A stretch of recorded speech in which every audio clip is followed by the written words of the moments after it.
दोस्तों नमस्कार, स्वागत है आपका यूट्यूब चैनल एबी टेक में।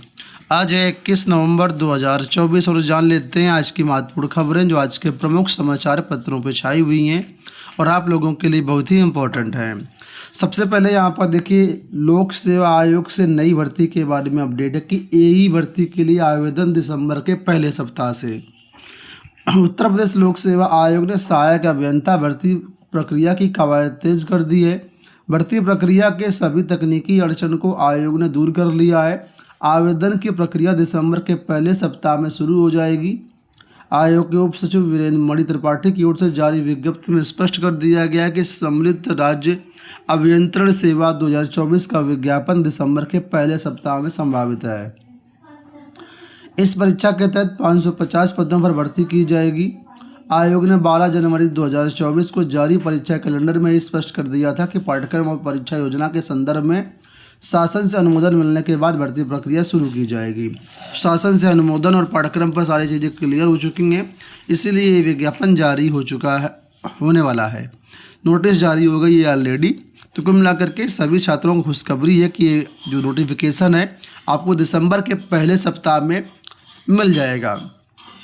इसके साथ ही देखिए लिखा है कि आयोग के वर्ष 2021 के विज्ञापन के तहत लोक निर्माण विभाग, आवास एवं शहरी नियोजन, नगर विकास विभाग, कृषि विभाग, आवास एवं विकास परिषद, भूगर्भ जल विभाग, लघु सिंचाई विभाग, औद्योगिक विकास विभाग, गृह पुलिस विभाग, सूचना एवं जनसंपर्क विभाग, ग्रामीण अभियंत्रण विभाग में भर्तियाँ हुई थी। सूत्रों की माने तो इस विज्ञापन के तहत फिर इन्हीं पदों पर भर्तियां की जाएंगी, इन्हीं विभागों में।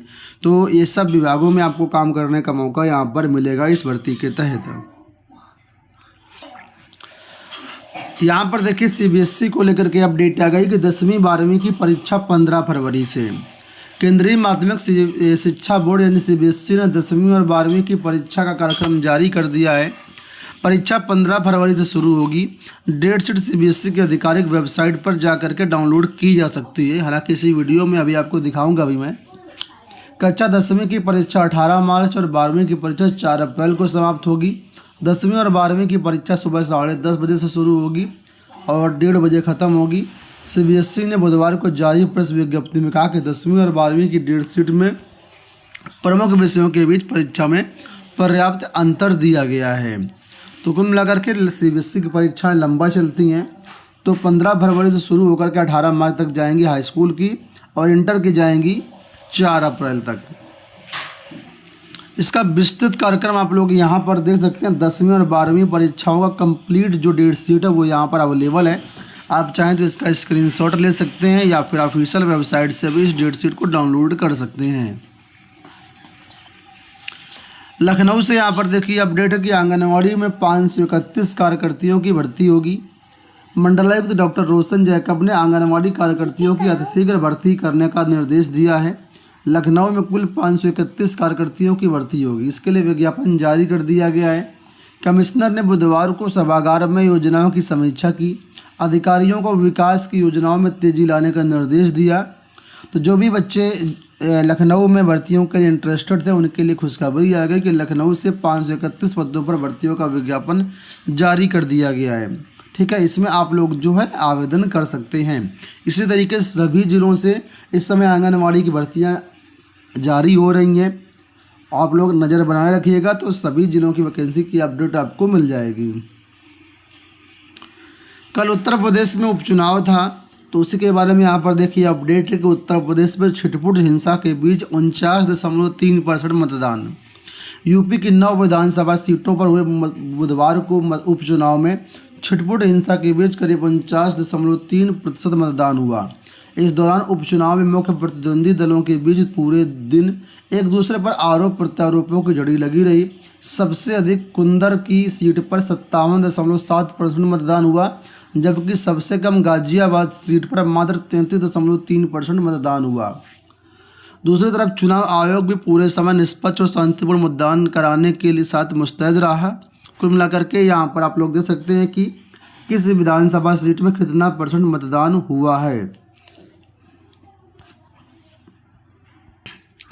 यहाँ देखिए अपडेट की पेपर लीक करने वाले आरोपियों ने ईडी के सामने उगले कई राज। सिपाही भर्ती और लोक सेवा आयोग की आरओ और भर्ती परीक्षा का पेपर लीक करने वाले गिरोह के सदस्य रवि अत्री और सुभाष प्रकाश ने प्रवर्तन निदेशालय यानी ईडी के सामने कई राज उगले हैं। आरोपियों ने कबूला है कि उन्होंने पेपर लीक कराने के बदले अभ्यर्थियों से मिली रकम को अपने बैंक खातों में जमा कराया। बाद में मुख्य आरोपी राजीव रंजन मिश्रा के इशारे पर से गिरोह के बाकी सदस्यों के खातों में भेजा गया। उन्होंने सिपाही भर्ती परीक्षा कराने वाली गुजरात की एजुटेक कंपनी और प्रश्न पत्रों का परिवहन करने वाली टीसीआई कंपनी के संचालकों की पेपर लीक में कोई भूमिका जानकारी से इनकार किया। तो कुल मिलाकर के जो ये जालसाज थे, आरोपी थे, उन्होंने ईडी को अपने बारे में सारी जानकारी दी, किस तरीके से रकम लेते थे, किस तरीके से रकम जमा कराते थे, कैसे उसका उपयोग करते थे। यहाँ देखिए बिहार से अपडेट है कि रिक्त पदों पर बहाली प्रक्रिया जल्द पूरी करे शिक्षा विभाग। मुख्यमंत्री नीतीश कुमार ने शिक्षा विभाग को रिक्त पदों पर बहाली की प्रक्रिया जल्द पूरी करने को कहा है। वे बुधवार को अधिवेशन भवन में सक्षमता परीक्षा उत्तीर्ण विशिष्ट शिक्षकों को नियुक्ति पत्र वितरण के लिए आयोजित कार्यक्रम को संबोधित कर रहे थे। उन्होंने कहा कि विभाग रिक्त पदों पर शीघ्र नियुक्ति की प्रक्रिया पूरी करे, साथ ही नियोजित शिक्षकों के लिए आयोजित की जाने वाली 3 परीक्षाओं को भी जल्दी आयोजित करे। तो कुल मिलाकर के उत्तर प्रदेश में तो शिक्षक भर्तियों का बहुत बुरा हाल है, लेकिन वहीं बिहार में शिक्षक भर्तियाँ काफ़ी फास्ट हो रही हैं। अभी आपने देखा TRE 3 हो चुकी है, रिजल्ट अभी हालांकि कुछ सब्जेक्ट का नहीं जारी किया गया है, लेकिन उसके बाद आपको TRE 4 में भी अच्छा मौका देखने को मिल रहा है। करीब 1,30,000 से ज़्यादा सीटें हैं जहां पर आपको मौका मिलेगा TRE 4 में। तो अगर आपने स्टेट क्वालिफाई किया हुआ है, सीटेट क्वालिफाई किया हुआ है, तो आप अपनी तैयारी करते रहिएगा, अच्छा मौका रहेगा आपके पास। दिल्ली में बढ़ते प्रदूषण को देखते हुए वर्क फ्रॉम होम की जो आदेश हैं वो जारी कर दिए गए हैं।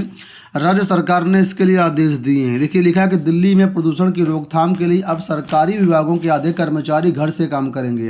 हालांकि आवश्यक एवं आपातकालीन सेवाओं वाले विभाग पूरी क्षमता के साथ काम करेंगे। इस संबंध में बुधवार को आदेश जारी कर दिया गया है। पर्यावरण मंत्री गोपाल राय ने बुधवार को दिल्ली सचिवालय में तमाम विभागों के अधिकारियों और औद्योगिक एवं व्यापारिक संगठनों के प्रतिनिधियों के साथ बैठक की। बैठक के बाद उन्होंने बताया कि दिल्ली में अब सरकारी दफ्तरों के 50% कर्मचारी घर से काम करेंगे। सिर्फ आवश्यक और आपातकालीन सेवाएं प्रदान करने वाले 18 विभागों के कर्मचारी को इससे बाहर रखा गया है, जिसमें चिकित्सा, ठोस कचरा प्रबंधन, साफ सफाई, फायर, बिजली, जलापूर्ति, सीवरेज, सार्वजनिक परिवहन, नियंत्रण कक्ष जैसे तमाम विभाग शामिल हैं। तो आपको बता दें दिल्ली में इस समय बहुत ज़्यादा प्रदूषण है।